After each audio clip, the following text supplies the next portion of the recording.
La primera pregunta, características del linfedema. ¿Nadie sabe? Busquen, aprendan, porque el viernes van a defender o no. ¿Ya? Entonces, ¿cómo estará el cuerpo mismo de este paciente? No sé, bueno, habrá aumento de peso porque el metabolismo también ha bajado. Eso estamos hablando de un adulto, ¿no? Porque si fuera en un niño, aparte que encontraríamos la talla disminuida, el peso aumentado. ¿Qué más? ¿Qué?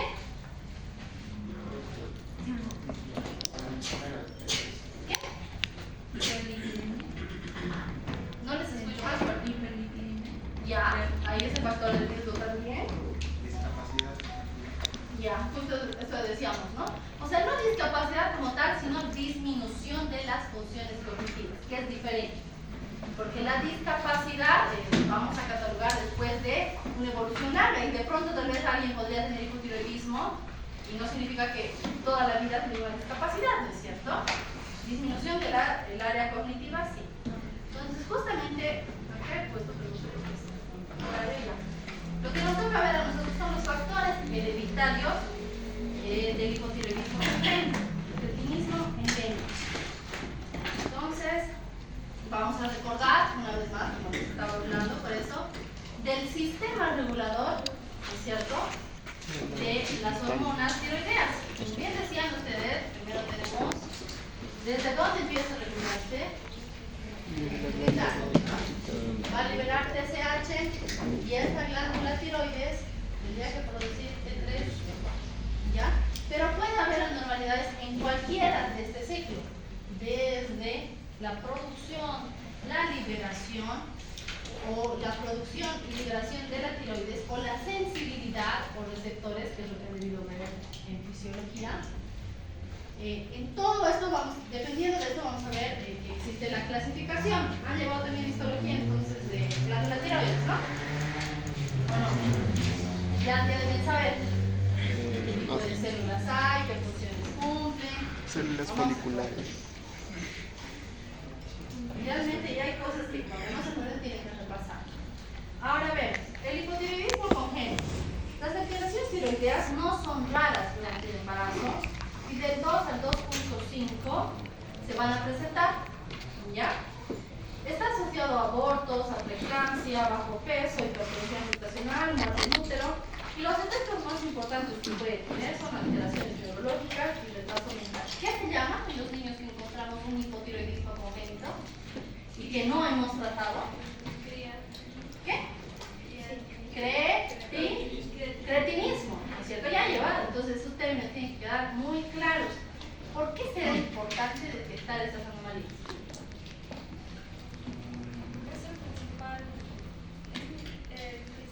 Es el principal órgano de los más pequeños, ya que eso es su unidad. Bueno, puede tener algo de razón, pero ¿por qué es importante? Ustedes saben que, bueno, todo el sistema tiroideo como tal regula todas las funciones metabólicas, ¿no es cierto? Y los niños en la primera edad o la primera infancia tienen un desarrollo metabólico muy importante porque por eso es que hacemos control mes a mes de la talla, el peso. Entonces, si nosotros no detectamos de manera precoz, podríamos generar unas secuelas permanentes en el desarrollo neurológico de este niño. Acuérdense que el cerebro, los primeros 2 años, los primeros 2 años de vida de los niños es un hito súper importante para el desarrollo neuronal cerebral. Entonces, y ustedes saben que durante el hipotiroidismo va a disminuir la capacidad cognitiva, también va a afectar al crecimiento, entonces estaríamos, si no diagnosticamos a tiempo, generando una secuela permanente, ¿no? No es como algo que no diagnosticamos y puede no generar secuelas de este tipo de gravedad. Entonces, ahora aquí nos dice que es el hipotiroidismo congénito, una deficiencia de producción de hormonas tiroideas en el nacimiento. Es una de las causas más comunes del retraso mental. Prevenible en recién nacidos si se diagnostica y trata oportunamente. Aquí yo por eso les digo, ¿qué dice la normativa en nuestro país? ¿Saben o no? ¿No han llevado? Al recién nacido, obviamente después de hacer su control, después de ver que no haya tenido ningún problema, digamos, urgente, ¿qué se le hace antes de dar al alta? Se le hace la prueba del talón a todos recién nacidos. ¿Han escuchado esa prueba o no? ¿Qué es?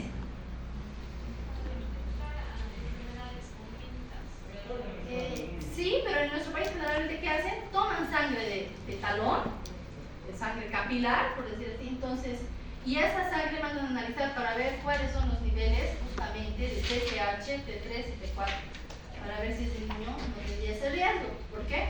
Porque como les digo, es una patología muy importante. Entonces, de hecho, de rutina, todo niño antes de irse del alta después del nacimiento tendría que haber tenido su prueba del talón. La incidencia es 1 de cada 3.000 a 4.000 nacidos vivos. La importancia es la detección temprana mediante el cribado neonatal y el tratamiento con levotiroxina son cruciales. Sin el tratamiento adecuado, el hipotiroidismo congénito lleva al cretinismo. Entonces, ¿qué es el cretinismo? Y les pongo ahí una imagen, ¿no? ¿Qué ven en ese niño? El abdomen, ¿no? ¿Qué será lo que estará generando eso por ejemplo? ¿Será tejido graso? ¿Será líquido? ¿Qué será? ¿Líquido? Retención, ¿cierto? ¿Ya qué más ven en ese rostro? Su rostro abotagado, decimos nosotros, ¿no es cierto? ¿Qué más? Ven ese cabello, ¿no es cierto? ¿Qué más pueden ver así simplemente en la imagen? ¿Cómo están sus ojos? Como si hubiera una tosis, ¿no es cierto? Pero no es una tosis como tal, sino están con menor apertura justamente seguramente por la patología. Entonces aquí vemos que hay tipos de cretinismo. Cretinismo endémico va asociado a la baja deficiencia de yodo en lugares donde el nutriente no está en los alimentos. Hay normativas a nivel nacional donde por eso han debido leer ciertos alimentos que dice fortalecido en yodo. El más común es la sal. ¿Quién no compró a ver, compran ustedes la sal? ¿Han leído el programa que dice así en grande o no? Sal yodada, ¿no ven? Justamente ¿por qué? Porque se supone que todos consumen un poco para poder condimentar todos los días sus alimentos y idealmente no haya esa deficiencia. Esa deficiencia tiene que ver también con justamente la nutrición de las tierras donde se cultivan los alimentos. ¿Ya? Entonces por eso está asociado a ciertos lugares y otros no. Y en nuestro país obviamente hay una deficiencia. Y el cretinismo esporádico, que es por la disgenesia tiroidea o defectos de la síntesis de hormonas. Entonces aquí les he puesto, ¿no? Síndrome tiroideo. Así como hay hipo, hay hipertiroidismo. Y todo lo que habríamos visto acá sería a la inversa en el hipertiroidismo, ¿sí o no? ¿Cómo será el hipertiroideo? Ansioso, ¿dormirá o no? ¿O tendrá insomnio? ¿Tendrá insomnio? ¿Qué más? Irritable, ¿qué más? ¿Qué? La intolerancia, ¿ya qué más tendrá en los reflejos? Existe un temblor fino. Que si ustedes hacen el examen físico completo, van a ver que el hipertiroideo tiene un temblor. Porque hay demasiada estimulación. Nosotros, por ejemplo, hemos sentado a los pacientes en los bancos ojos y hay un temblor bastante fino. ¿Qué más? Ya, ¿qué será eso? Lo que va a ser una diarrea, ¿no?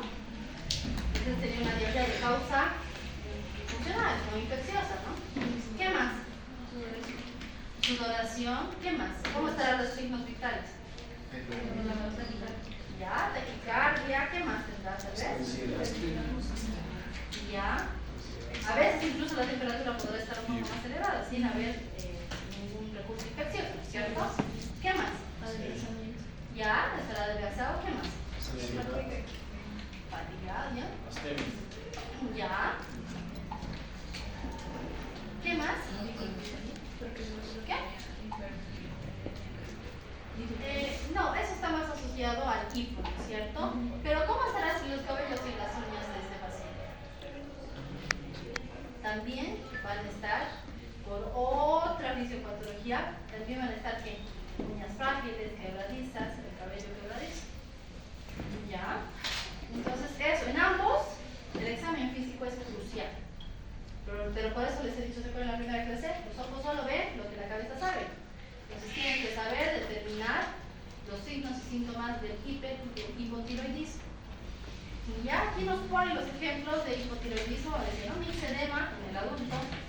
hipertiroidismo juvenil, hipotiroidismo congénito en el niño. Bueno, aquí sería. Y luego nos habla del bocio. ¿Qué es el bocio?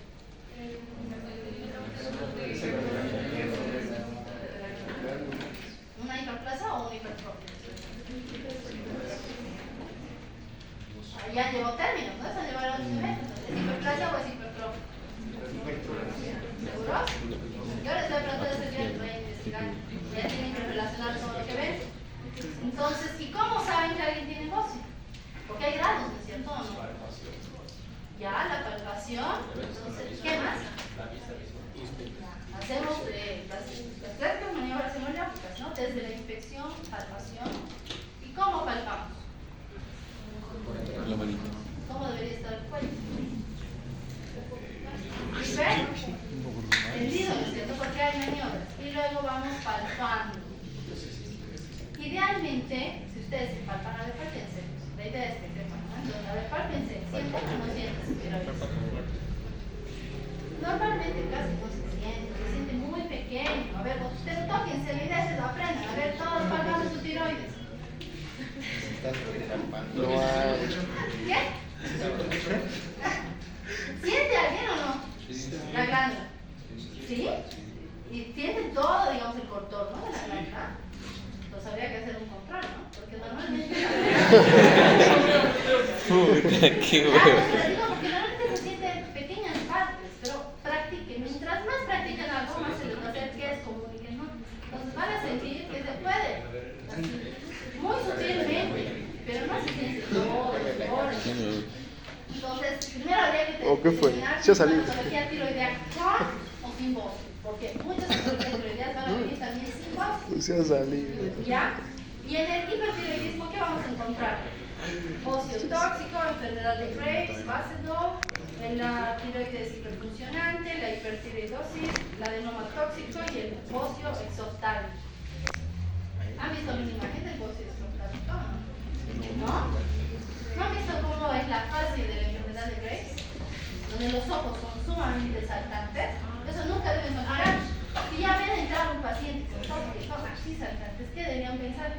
Entonces, de tiroides, ¿cierto? Lo primero. ¿Ya? También han debido llevar seguramente la tiroiditis de Hashimoto y algunos otros tipos de tiroiditis autoinmunes, ¿o no? Pero ustedes leyeron. Ustedes tienen que leer. Ahora, la clasificación. Según la función va a ser eutiroideo. Eu significaba normal. Hipertiroideo con función alterada por hipersecreción y hipotiroideo que está abajo. Según la morfología, el bocio va a ser difuso, es decir, que toda la glándula está agrandada en toda la morfología. O nodular, ¿qué pasaría? Algunas veces vamos a ver pacientes que solo se sienten nublados, o solo se siente, digamos, en el istmo, ¿cierto? Pues, ¿qué podemos pensar ahí? Que se causa nodular. Y en epidemiología podría ser endémico o esporádico. Entonces aquí vemos, ¿no? Grado 1, grado 2, grado 3. Primer grado tal vez no vamos a ver, pero vamos a palpar, ¿no es cierto? Después, ¿cómo era el segundo grado? Ya, y el tercer grado se ve macroscópicamente, ya, de manera lista, ¿ya? La etiología. El origen del hipotiroidismo congénito va a ser la disgenesia tiroidea del 85%, que quiere decir un desarrollo normal de la tiroides. Puede darse por una aplasia. ¿Qué era aplasia? Han llevado en el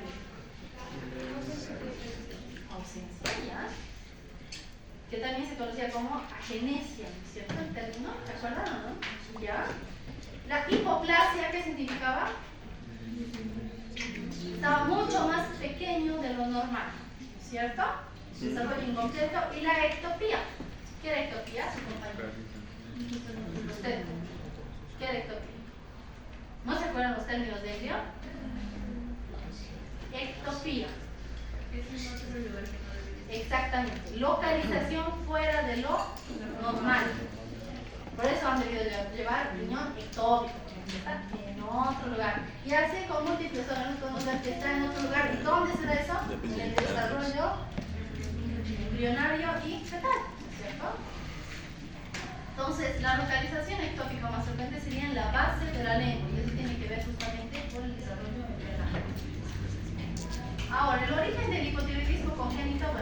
como les decía, la disgenesia es el 85%. Y también podemos hablar de la dishormonogénesis en un 15%. Es decir, que si bien está la glándula, lo que va a fallar es la secreción a nivel hormonal o algún receptor para la función hormonal. ¿Ya? Y son mutaciones genéticas, la dishormonogénesis, incluyendo defectos en los pasos enzimáticos de la producción de la T3 y la T4 o la tiroglobulina. Ahora aquí yo les pongo, ya, su compañero que está charlando, sí, su compañero que está charlando, entonces nos va a hablar algo de ¿o no? Porque ya les estoy repasando todo, no solo genética, porque mira algo, si solo les voy a dar esa parte, tal vez no van a entender. Entonces, bueno, vamos a dividir las causas en genéticas y ambientales, que eso nos hablaba el texto de genética, que fue la primera vez que hemos hablado de esto, ¿no? Entonces, las causas genéticas, la mayoría es una disgenesia tiroidea. No está asociada a mutaciones genéticas heredadas, sino desporádico. ¿Qué quiere decir? Que es un caso aislado, que en la familia no había antecedentes. En la dishormonogénesis, los defectos genéticos suelen heredarse de forma autosómica recesiva. Entonces ya saben, cuando hay una disgenesia, es decir, por ejemplo, una genesia más tendrá que ver con una malformación aislada. Y cuando hablamos de la dishormonogénesis, es decir, que sí tenemos la glándula, que falla algo, ya sea en la producción, secreción o receptores, sí va a ser de causa genética autosómica recesiva. Los genes comúnmente involucrados, el DUO, X2, el TPO, el TG, el SLC545. Y en las causas ambientales, ¿qué vamos a ver? El déficit de yodo durante el embarazo es una causa principal. Otros factores ambientales que se incluyen en la exposición a sustancias como medicamentos o contaminantes químicos.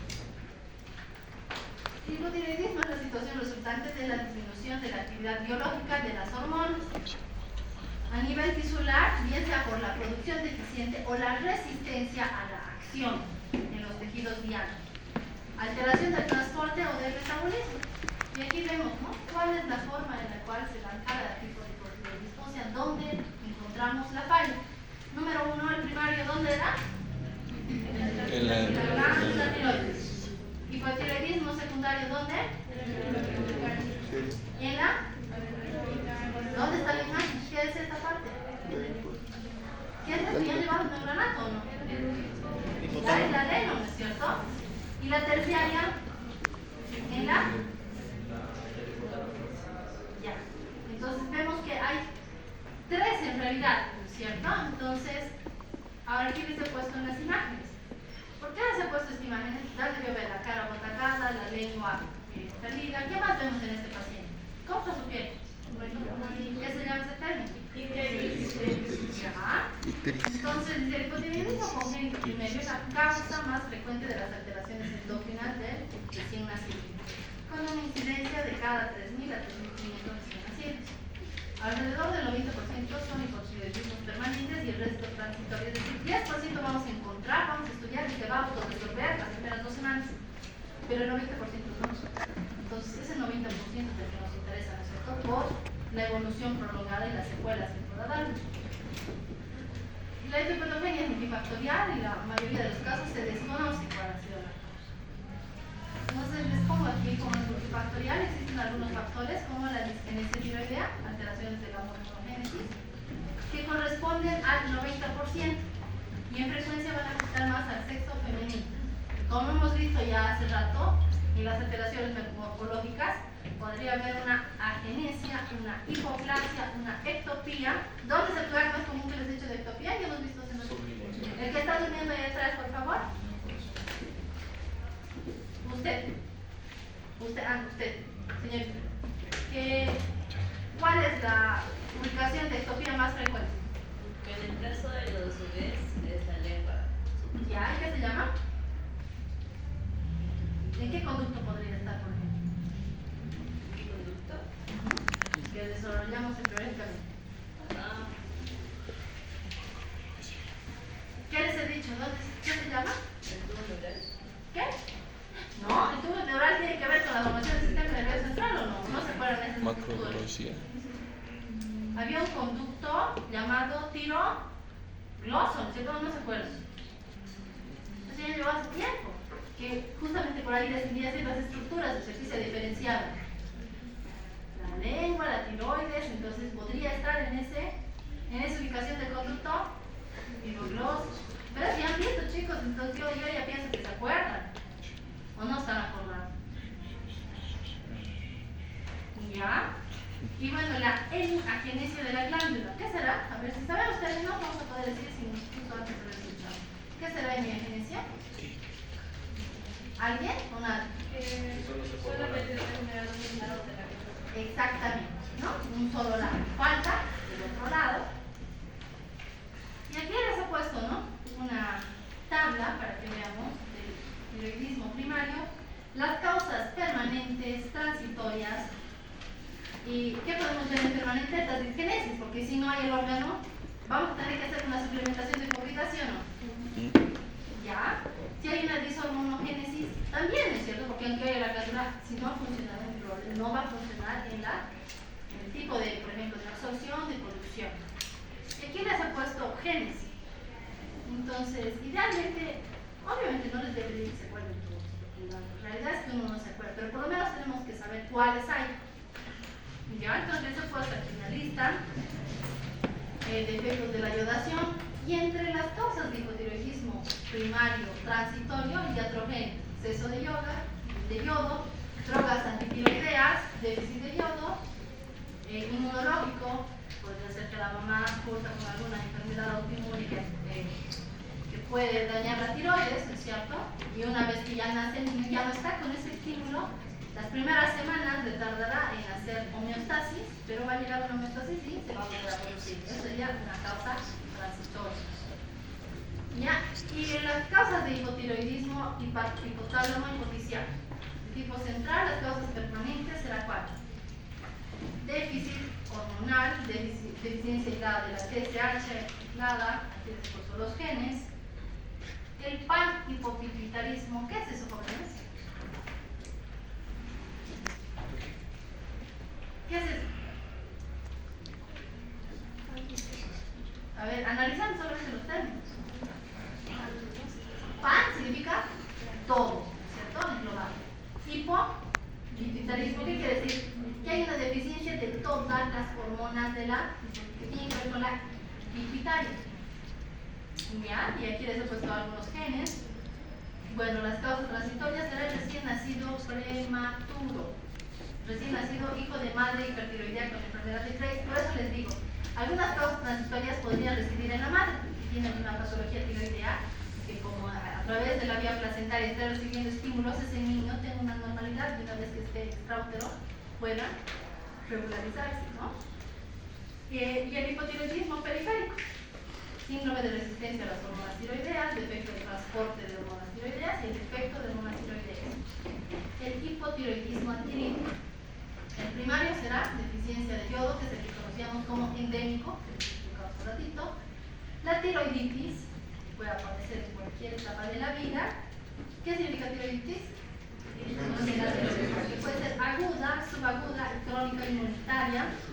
La crónica leñosa, enfermedades infiltrativas, exposición a agentes que deprimen la función tiroidea, ciertos alimentos, la col, soya, mandioca, que tendría que ser obviamente en cantidades altas, ¿ya? No significa que si uno tiene un consumo regular, pues antitiroideos, vino, el iatrogénico, después de una cirugía, una radioterapia, enfermedades mitocondriales, que ya es bioquímica, que son muy importantes, el hemangioma, el hipotiroidismo congénito de manifestación tardía, infecciones y tumores. Entonces aquí les he puesto la prueba del talón, que es lo que les estaba hablando hace ratito, ¿no? El hipotiroidismo congénito comprende aquellas situaciones caracterizadas por la disminución de la actividad biológica de las hormonas tiroideas a nivel tisular desde el nacimiento, pero no necesariamente detectadas, porque podría ser una detección tardía.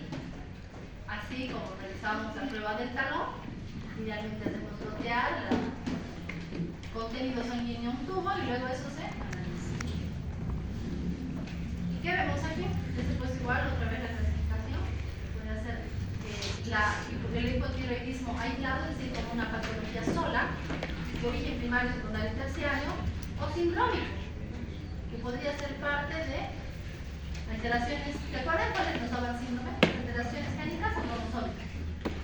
Te he explicado la primera. ¿Génicas? ¿Será que si solo un gen se modifica, dará mucha expresión en el cuerpo o si con un cromosoma tiene alteración? Entonces, cromosoma, ¿no? Ya, y aquí les he puesto un ejemplo de isomorfogénesis, ¿no? Un grupo heterogéneo de errores congénitos con resistencia o bloqueo total de los procesos bioquímicos. La expresión va a ser variable en la mayoría de los casos, es detectable al nacer. Va a haber defectos en la respuesta, insensibilidad a la TSH, defectos en la captación, defectos en la organificación del yodo, el síndrome de Pendred, el defecto de la síntesis de tiroglobulina, el defecto de la desiodación. Y aquí les pongo este ejemplo, el hipotiroidismo congénito primario transitorio, 10%, ¿no es cierto? Dijimos que se iba a resolucionar las primeras semanas, ¿no? Donde la función tiroidea se va a normalizar. Las causas iatrogénicas, exceso de yodo, fármacos antitiroideos, déficit de yodo, que afecta también a los prematuros en el retraso del crecimiento, alteraciones inmunitarias y genéticas. ¿Y en quiénes más deberíamos hacer esta sospecha? Ya, pero en niños prematuros. ¿Ya? Hay que hacer todo el estudio, luego dice la mayoría de los niños son asintomáticos. Por eso que se hace la prueba, para que si no detectamos en el examen físico, por lo menos a través del examen sanguíneo ya sepamos que pacientes son de seguimiento. Y aquí nos ponen, ¿no? Estos de algunos estudios, cuáles son los hallazgos fenotípicos, digamos, más importantes encontrados, ¿no? La fontanela posterior agrandada, la piel moteada, el llanto ronco, hernia umbilical, que tal vez es uno de los que más se ve si ustedes van a buscar en artículos, piel seca, ictericia, fase típica, dificultad de la alimentación, somnolencia, hipoactividad, ruido nasal, estreñimiento y problemas alimentarios. También podemos encontrar macroglosia. Y aquí les pongo de hipotiroidismo juvenil y el congénito, ¿no? Entonces aquí está ya con ciertos datos en el niño.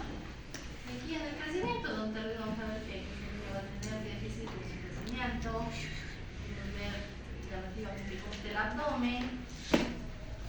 Entonces, bueno, puede repetir y a veces podría estar asociado con malformaciones congénitas como cardiopatías, neurológicas, gastrointestinales y esqueléticas.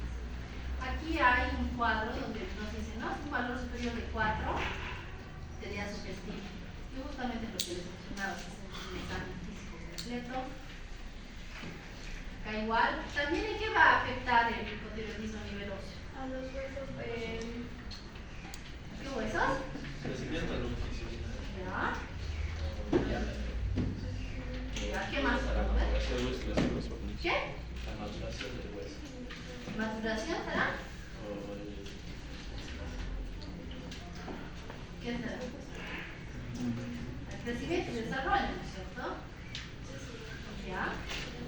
Tiene una imagen. A veces las manifestaciones clínicas no están presentes desde el inicio en el recién nacido, pueden ser detectadas tardíamente, que es lo que no queremos, porque detectar tardíamente significa detectar secuelas. En el niño, mira, aquí les ponía por eso para que si ustedes hacen un examen físico en un recién nacido, puedan observar el compañero que está durmiendo ahí o está incómodo para ver. No, no está permitiendo sacar fotos. Ah, ¿y usted? Por eso. No está ya para permitiendo sacar. sacar fotos. Sí. Está bien. Entonces, ¿qué vamos a ver? Fontanela amplia, macroglosia. ¿Qué era macroglosia? La lengua. Ya. Distensión abdominal, hernia umbilical, peroteada, bocio, solo debe haber en un 10%, frontera neurosensorial, otras anomalías, constipación, letargia, somnolencia, come lento, bueno, en realidad no come, sino le va a lactar lento, estamos hablando de si tuviéramos un recién nacido, llanto normal, frío, al tacto, hipotonía de reflejos y ictericia prolongada. Aquí tenemos algunos tipos de síntomas. ¿Qué nos llama la atención aquí? La lengua. El yerno umbilical, el rostro botagado, ¿no es cierto? ¿Cómo está la lengua? El estómago. ¿Qué se llama? Que a ver qué es. Esto es una macroglosia. ¿Qué más pueden ver? Está idéntico desde la imagen. ¿Qué más?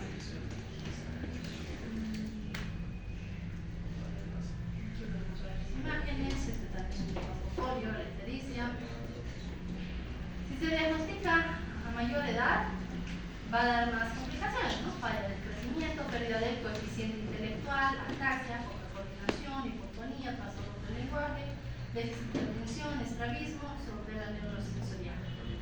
Y aquí está la norma técnica de atención. La muestra tomada será para el aprendizaje de positivismo consciente. Y eso deberíamos realizar así. Lo igual acá, lo que ya les he hablado, ¿no es cierto? Lo mismo es sobre los hallazgos que hay según las edades. Y eso, entonces, ¿hay alguna duda? ¿No?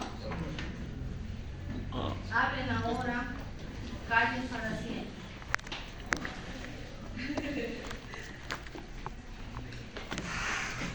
Ya.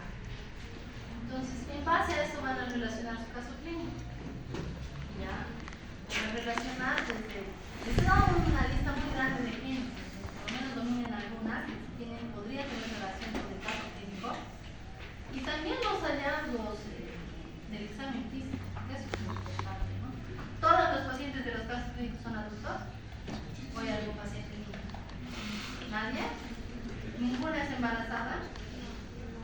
Para poder hacer una relación entre etapa de gestación o algo. Ninguna tampoco está en edad fértil. ¿No? Ninguno de los pacientes de los casos clínicos, porque realmente podríamos relacionar desde ese punto, ¿no? Pues está en edad fértil, embarazada, el niño, talla baja, ¿algún paciente? ¿Nadie de los pacientes? Entonces eso, a ver, vayan pensando, voy a abrirles el diseño instruccional para ver si hoy tenían algún entregable. ¿Tenían? ¿Les sale en la plataforma? No.